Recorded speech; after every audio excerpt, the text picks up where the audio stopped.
We are a group of care experts with a vision of creating a world where care experienced people are thriving, not just surviving.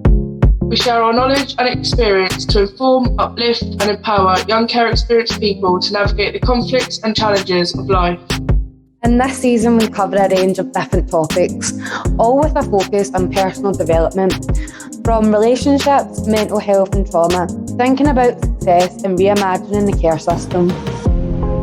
We know that some of these topics can be triggering, so before you listen, have a read of the summary so you can get an idea of what we'll be talking about. And as always, look after yourself and reach out if you need support. Hello everyone and welcome back to Let's Talk Conflict. My name's Leanne and I'll be co-hosting along with Alice, and we'll be discussing relationships. What is a good relationship? How do we spot red flags? How do we deal with those red flags? And what will we tell our younger self? Let's do a quick check-in. How's everyone feeling? One word, go. Feeling good. That was 2 words, but good. Excited about this podcast. Yeah, I was going to say excited, but I'll change it to optimistic. Nice.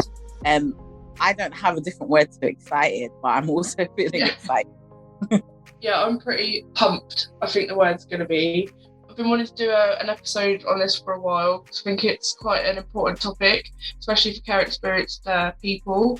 I think the first thing we're going to talk about is green flags in relationships. So first question, what does a good relationship look like to you? I'll jump in. What a good relationship looks like to me is that you're both aware of each other's boundaries, you both know where each other stands, you've got a mutual level of respect and trust for each other. I think in relationship there needs to be a bit of give and take. It can't all just be what you want to do all the time. There needs to be some compromises, but I don't think it should be always compromising. I think you need to get the balance right, if that makes sense. And I think in my opinion, a good relationship is someone that boosts you up when you're feeling good, but also boosts you up when you're not feeling good. They don't ever put you down. They're your big supporter. They want you to do well. They're there for you type thing. That's, in my opinion, what a good relationship should look like. Yeah, I agree. That's a good one. For me, it would be that I never feel apprehensive about talking about how I feel or a certain subject. So feeling like if I've got anything to say, it's going to be received and addressed and respected. I think that respect is just the biggest one. Respect of boundaries, knowing that I'm a completely independent individual and not trying to restrict me in any way, but also them being comfortable enough to bring up when they've got an issue. And I think that the biggest thing is not avoiding conflict, but dealing with it healthily. So approaching something with an open mind and open mind and good intentions so that everyone can feel happy. That would be a good relationship for me. For me, looking at it a bit deeper, I feel like morally, if I can sort of connect with someone in that relationship, then it automatically makes it a lot stronger, and it makes it good, because a lot of times you have situations together and then you find out that you do the same thing or you feel the same way, and I feel like that is really important. And also it's good to have a different perspective or different feelings about something, but I feel like that moral and then values, because they're so strong, if you can identify that in someone else, then I feel like that could be a really good sort of stepping point or a foundation to build a good relationship. That's how I feel now. Whenever I have all my friends, they're all very, very good people and nice people, and I feel like that's just a given from the foundation that has to be in a good relationship. Yeah, I agree with that, George. Your morals have got to kind of be aligned, just as a foundation level. And that's something for me, definitely.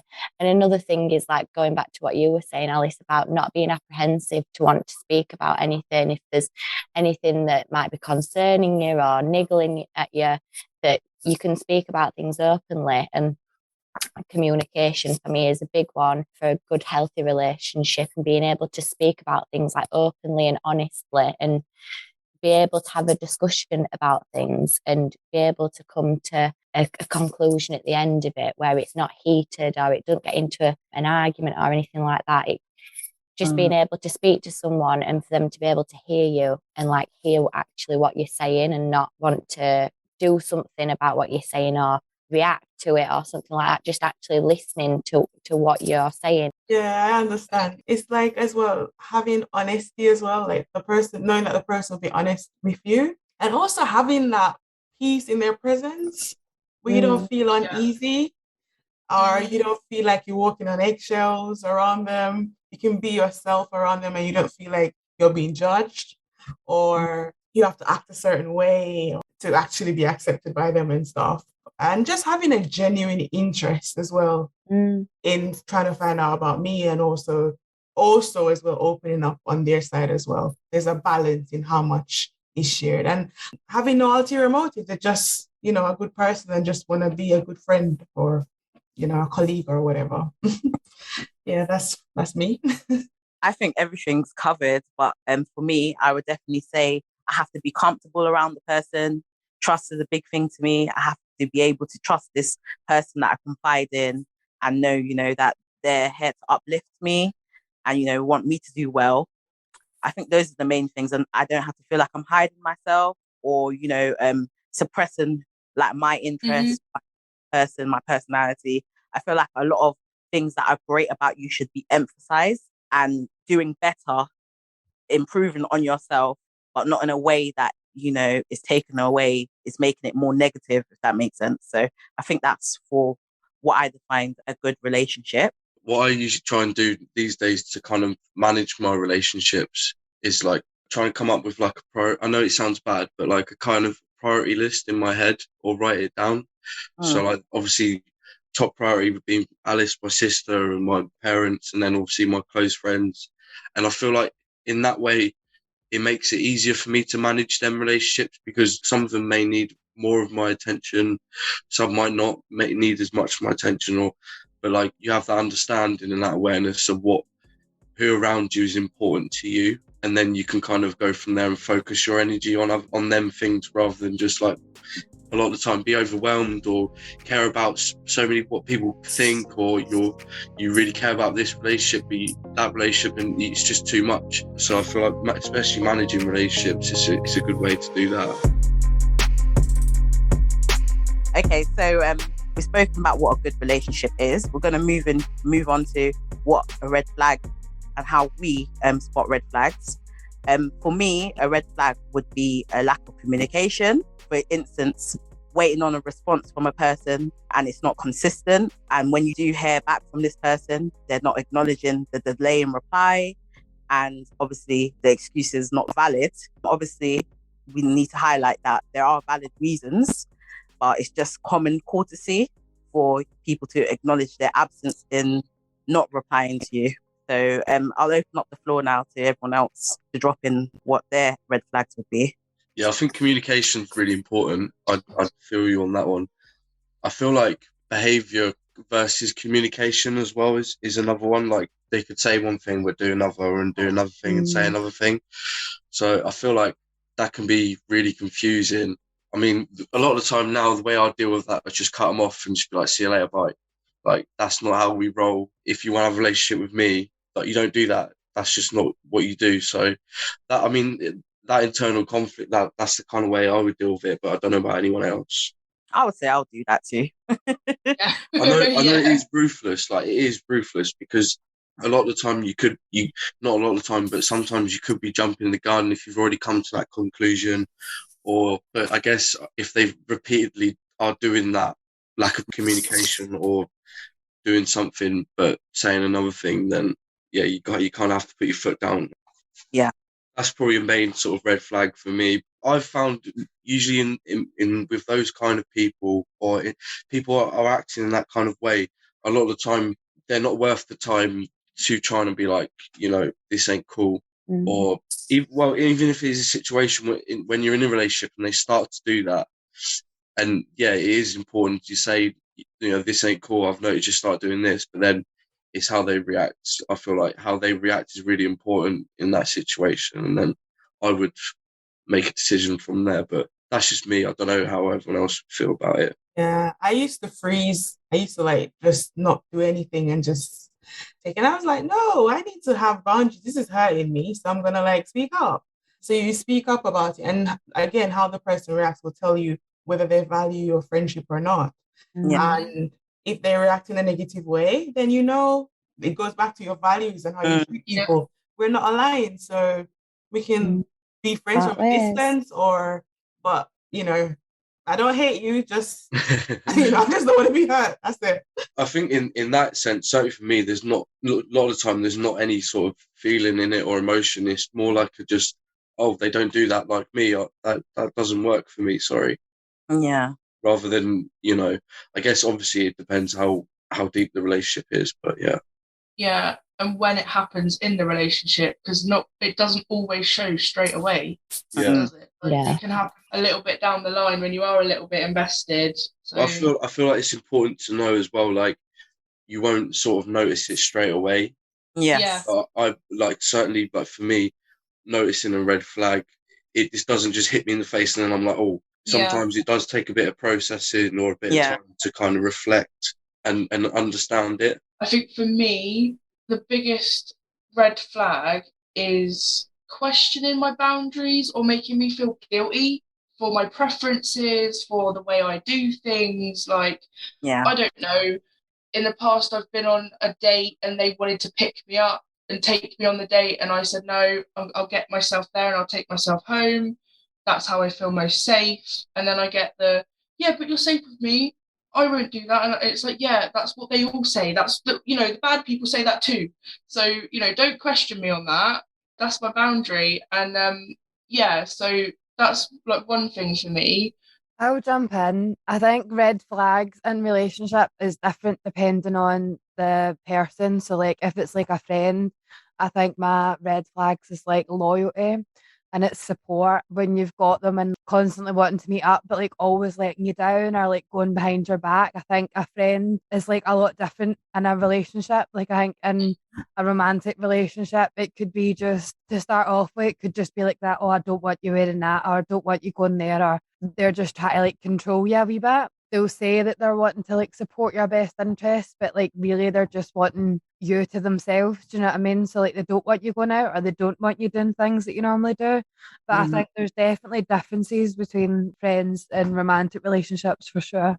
Yeah. I think for me, like a red flag for me, like going back to what you were saying, Alice, if I've got a boundary or if I tell them like, look, these are my boundaries, whether it's a friend or a boyfriend or girlfriend, whatever it might be, if I speak to them about my boundaries and then they kind of ignore them or just keep disrespecting them, then that is a massive red flag to me. And how they respond as well to like when I'm telling them about my boundaries is also like can be a massive red flag depending on how they respond to it. I like that you said the communicating of boundaries. That's one really effective thing in relationships, all relationships, making that really clear. So, where it's not a hidden thing. No one else can help you decide what your boundaries are. And if you don't share that or disclose it, it can be really hard for people to navigate and, conflict resolution aspects in relationships. So that is really good. Thanks for that, Evie. Sometimes I think we idolize relationships and there's this conflict, or you don't want to be a loner. It's so bad to be a loner. So you have this conflict of wanting to have the relationship or having this idealism of what relationship looks like. So when you finally meet somebody, you think, oh, it's amazing. And you become blinded by everything. Yeah. And then when the person's being horrible to you, because you want this companionship or this friendship so much, you struggle with letting go. And even though you have all the head knowledge and all that kind of stuff, and if the person then becomes abusive, they can actually control you and keep you in that situation. So it's that conflict of, it's difficult to explain though. It's very hard to explain, especially coercive control, because it's not necessarily a bruise on your arm, it's a bruise in your feelings, and it's difficult if you can't see, how can you quantify it? But I've got some examples of coercive behaviour as well, which can look a bit like isolating you from your family and friends, or depriving you of your basic needs such as food or medical attention, monitoring your time, like where are you, where have you been, I need you home now, this, that and the other. Monitoring you via online communication tools as well, or even like a tracking app on your Snapchat or whatever, checking where you are. Taking control over aspects of your everyday life, such as where you go, who you can see, what you can wear, when you can sleep. Repeatedly putting you down, such as saying you're worthless, or it can be a little bit more subtle, where you don't feel quite right about what they've said. They can be humiliating, degrading, dehumanizing, controlling your finances, making threats or intimidating you. So that is, in a nutshell, what abusive behaviour looks like. So if you'd like more information, we're going to signpost some charities that can give you more information and even help you if you feel like you're in this situation. There is a lot of help out there. And one thing that we would like to remind everyone of, it is never your fault. You never deserve any abuse. No matter what you've done, it is always the perpetrator's fault or the abuser's fault. They have a choice. It doesn't ever need to happen. It's never your fault.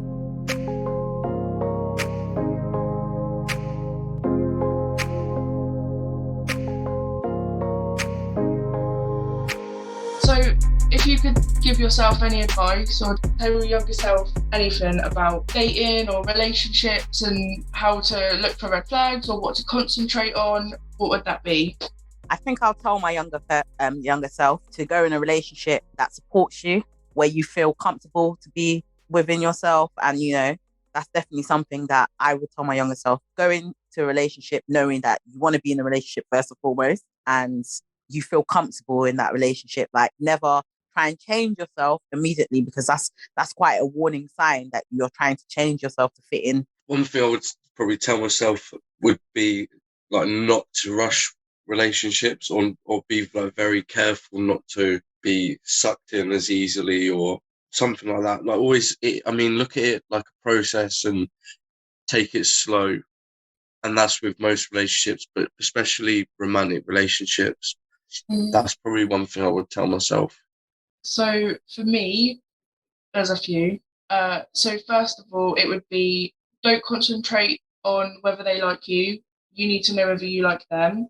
Make sure that you're in a space where you're not vulnerable. I mean, everyone's vulnerable to a certain degree, but some of the relationships I've been in, I have been dependent. Like, I have not been my whole self, and I've become dependent on another person, and they've ended up not having the greatest of intentions.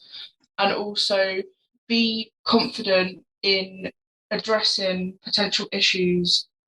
And yeah, like Georgia said, take your time. They will respect you. If they've got good intentions, it doesn't matter how long it takes. It's your pace. Don't be in a rush. I have a quote. I think it's Maya Angelou that says this. It's like, when somebody actually shows you who they are the first time, believe them. Yes. Yes. Believe them. Because we as people, we don't often change, or we find it hard to change. So if somebody is showing you something about their character, I would say to my younger self, believe them. Don't think they're going to change. Preach it, girl. Can I put up with this? Is this something that I want? So that comes back with being self-aware. And you learn this as you through life. You become more self-aware about what you need, what your values are, and making sure that whoever you invite into your life match to what you want, because you can't change them. Yeah. No, and it's not your job to either. That's another thing. A fixer-upper. No, it's not your job. I'll go next. So one for me would be to know yourself and to love yourself before you want to love anyone else, because you really need, there's a part of loving yourself, but there's a real part of knowing who you are as well, before you go there with someone. And also, like, it's okay to be alone. Like, it's absolutely fine to be alone. And personally, I would much rather be alone than be surrounded by people that don't have my best interests at heart, that don't want to look after me, and that don't show me the love that I deserve. So give it to yourself before you want to give it away to anyone else. Yeah. Alone, not lonely. That is Yeah. so true. Yeah, 100%. Oh, and the biggest one, no is a complete answer, and you don't need to explain. Yeah. I would also say go into a relationship knowing that you're going to enjoy the relationship. Relationships are a part of you that you've decided willingly to go into. So it shouldn't be a struggle. It should be really enjoyable. It should be enjoyable. What I would tell my younger self would be know your worth. Like, I wish my younger self knew how she should have been treated. And I think sometimes you end up in like a cycle of like similar relationships and you think that that's like all you're ever going to get. But then like someone will come along and like treat you a lot better. And then I wish I'd realised that I should have been treated better from earlier on. But yeah, I'd be like that. Know your worth. You deserve the best. Like, you don't deserve anything less. 100%. Yeah, and it doesn't matter who you are, it doesn't matter what you've got, it doesn't matter where you come from, you're a human being. You deserve respect. It doesn't, whatever you've got attached to your life, it matters not. You deserve to be treated with respect and kindness. That is the bare minimum. Yeah. Everyone deserves that. It doesn't matter what you look like or anything like that. You are worth that at least. So that's something that I won't budge on from now on. Thank you for listening to our podcast. I hope you found it really useful and some things that you can apply into your relationships, whether that's intimate, within friends or family. If we've touched on anything in this episode that you'd like us to elaborate on or talk about, we're always willing to talk on our social media channels. We're going to signpost some useful charities and organisations, so please check out the link below. Thanks for listening all.